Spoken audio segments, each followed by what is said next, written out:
I am here today to talk about grounding and centering, what it is and why it's important in your craft. So I'm going to start out with grounding. Grounding is actually incredibly important in your craft because you need to sort of plant yourself to have a base. Ritual can be incredibly energetic, and that's what this is really about, is the energy that you build within and the energy you intend to cast out, whether it's pulling in energy or casting out. So centering is actually, once you've become grounded, it's going to be a pulling in of the energy from the earth, from a place that you can actually, at the end of your ritual, you can push it back down and release it. So to begin, I think that the most important thing is to take care of the vessel. Whenever you plan on doing your ritual, you're going to want to find a quiet place. Hold on, wait, let me go back. The first thing you're going to want to do is actually get yourself some water or some, something to drink and something to eat. It doesn't have to be heavy. In fact, it's best if it's just something small like fruit. If you think about it, fruit comes from a plant. Plants are grounded. So there you go. You're already beginning the grounding process by eating something that comes from nature. And drinking water, again, something very important for our vessel. And this is the most important thing, okay? So go ahead and do that just to appreciate and honor your vessel. Find your quiet space, wherever that may be. In the spring, in the summer, and in the fall, I personally love going outdoors to ground. You've heard of earthing, I'm sure, and that's just basically walking across the grass, across the earth with bare feet, and literally just having that energy spread throughout your body. Right now, it is winter time where I am, and so therefore I can't go outside and walk barefoot unless I want to do it in the snow. My dog's barking. He was barking earlier. I quieted him, and now he's barking again. And let me tell you, you don't want that. Right now, I can't ground. I wouldn't be able to ground. Unless, of course, I had headphones. And that's another suggestion, is popping in some headphones. I also have twins, so it can get quite noisy around here. So, yeah, go ahead and do that. Do whatever it takes, or find a time when you know that it's going to be quiet. That's the idea, is grounding yourself and quieting this. Quiet the mind. He's still barking. It's funny because actually one of my first videos, by the way, I think this is only my 5th video, so welcome. Yeah, but one of my first videos, the entire time he was barking. I was mortified, but it was either upload the video and hope that people really didn't notice, or have to completely redo it. And at that point in time, I knew that if I didn't make the video and go ahead and push record, that it wouldn't get done.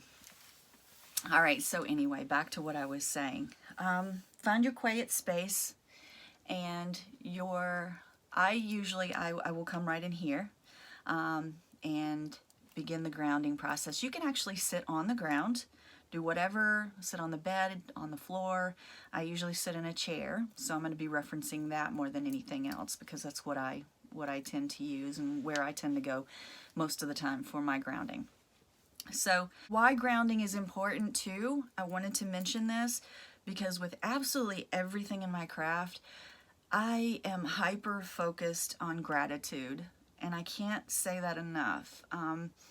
From the tools that I use, the crystals, the space, the energy, everything. I am super aware of how that particular energy is lending itself to me. So that's what you're essentially doing in grounding and centering, is you're pulling energy and then you're releasing energy. So be very respectful of those. So, hi kitty. My kitty Broomsley wants to join us. So you're going to find your place. Mine is my chair, and I sit down. Generally, I will just take a few deep breaths. Just inhale the life force of air. Exhale. Imagine that from your feet there are roots from a tree that grow down into the earth, and they're going to expand and move along the earth, expanding outward. And then you're just going to feel the energy of that beautiful, beautiful tree and the sturdiness and the groundedness of that tree rising up through your feet, up through your body, all the way up, completely up to the top of your head. And then just take a few more deep inhalations, exhale, breathe in that energy, exhale. Imagine how good it feels to be centered and grounded in this space, and you're being held by the earth. But at the same time, there's an energy release from the earth within into you, through your vessel, through the entirety of your body. And the energy is commingling, that from the earth and within you. Something else that you can do, and I sit here and I have to have a fidget tool always, but this is, you may have seen it in another video of mine, this is my petrified wood. You can incorporate tools if you choose to, crystals, it can be quartz crystal, it can be anything that you're really just intuitively called to. I like this because petrified wood took a long time to create, and now it's in my hands and it's a part of the earth. This is some groundedness if you've ever seen it. It's so pretty. So use anything like that that you need to.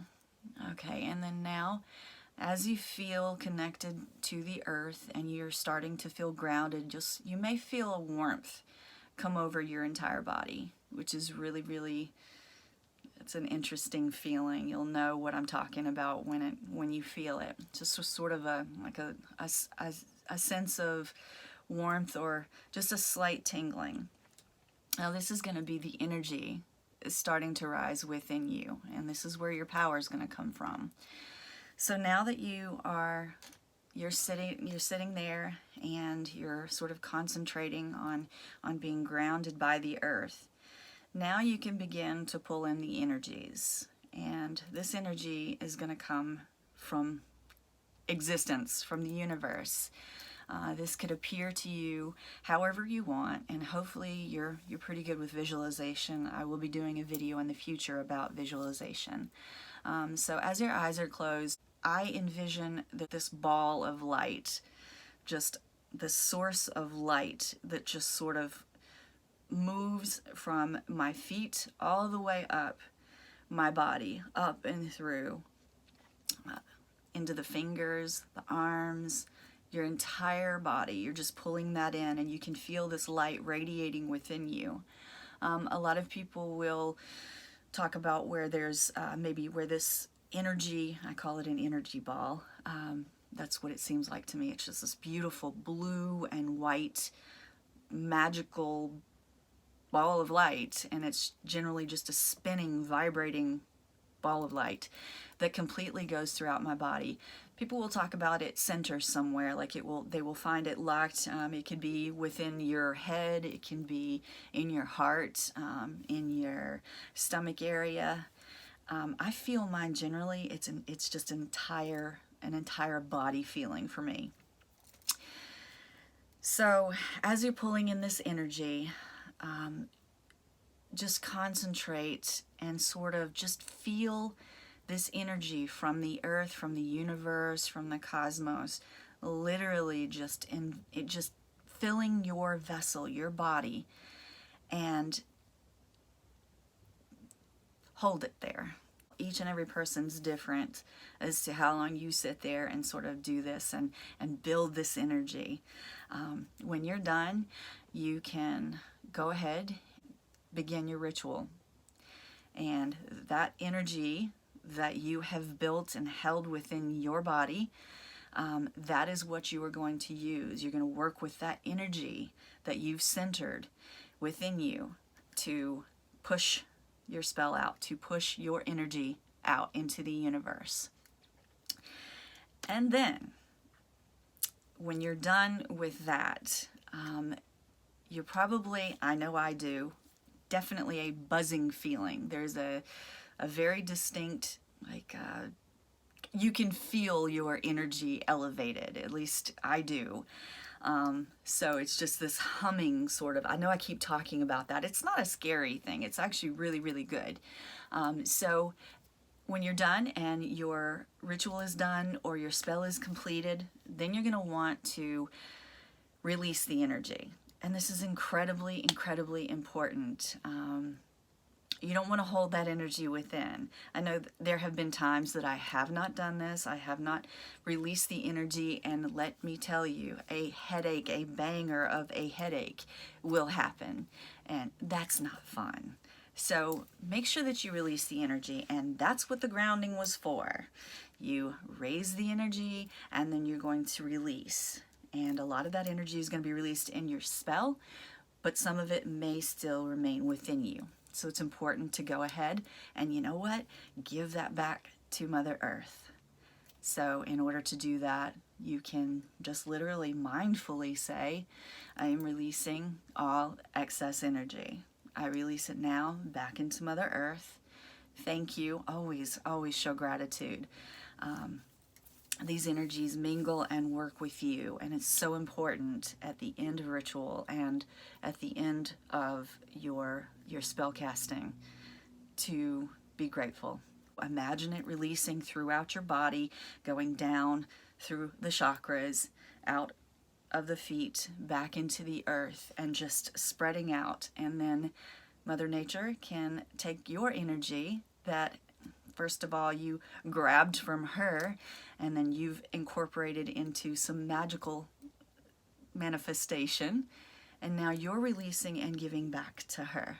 So it is, you know, it's a beautiful cycle of, as you receive, you give. Receive and give. And this is what's going to really, really help your magic and your soul and your spirit grow and become even more and more vibrant. And you'll find just connecting with Mother Nature in this way, however you choose to ground, and there are a myriad ways to ground. So regardless of how you best ground and center your energy, this is incredibly important in your magic, and this is just a giving and receiving. So I want you to take the time to do this, and you'll find that as you do these grounding and centering practices, as you incorporate that and make that a steady practice for you, you're going to feel that sort of the commingling energies of the earth and you as a human being, as a spiritual being having a human experience, I should say. As you become more practiced in the grounding and centering, you won't necessarily have to make it such a big kind of a big thing. You won't have to set things up and find the quiet space and you know, reach for the crystals and need any of the tools or any of that. This stuff is magic in and of itself. You're going to find that there will be a place that grows within you, a go-to. So if you're in the middle of the grocery store and it's insane, or you're standing in line and people are just crazy, you're going to find a way to tap in to that sort of taproot of your own tree, metaphorically, I should say. You're going to be able to tap into that, and you'll be able to go there just like that. This does take a while, but I can say this from experience. Whether you're in traffic, at work and it's stressful, whatever the case may be, you will have a place that is sort of, what am I trying to say here? It's sort of it's a sacred space within, and it's going to build and grow within you, and you're going to be able to mindfully, in that moment, go to your grounding and centering and pull from that energy, because you'll need that. You know, it's not always about just grounding and centering during ritual or ceremony. You're going to need that just in everyday life. So I promise you that definitely does work. Grounding and centering, and in magic just in general, you create that as a visualization or as a thought, And there is a reaction within your body. And that's the point that I was getting to, is that the things that you talk to yourself about, the things that you say, the things that you visualize, there is some sort of corresponding event that physically takes place within your body, and that is the place where it becomes rock solid, and you always have that centered space within you to go to in times that aren't ritualistic or ceremonial. It's that place that will calm you. And I've been in a scenario where things were pretty crazy, and my saving grace was going within to that grounding and centering space, and I was able to just level up and to be okay. So I hope that this video has made sense to you and you got something from it. And I also wanted to mention too that if you did, this is, as I said, my fifth video, I think, fourth or fifth. At any rate, I'm brand new and I'm excited to have you guys watching. And I would love it if you would leave me a comment down below and say, hey, I'm here, you know, because I want to know who was here from the beginning of this journey. Things are a little bit crazy right now and a little scattered, and eventually I will find my rhythm. But I would love to know when I reach, you know, that first 100 subscribers. I want to know who was on board at the beginning. So leave me a little thumbs up if you want to, subscribe, and please send me a comment. You know, drop me a comment and let me know if you have been here.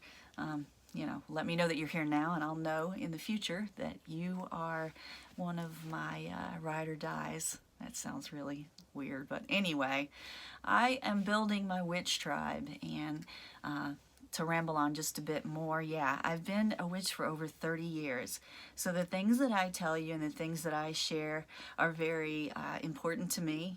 They're very experiential. And I will do my best to guide you in the right direction and give you the best tips I can to build your magical kingdom as you want it to be.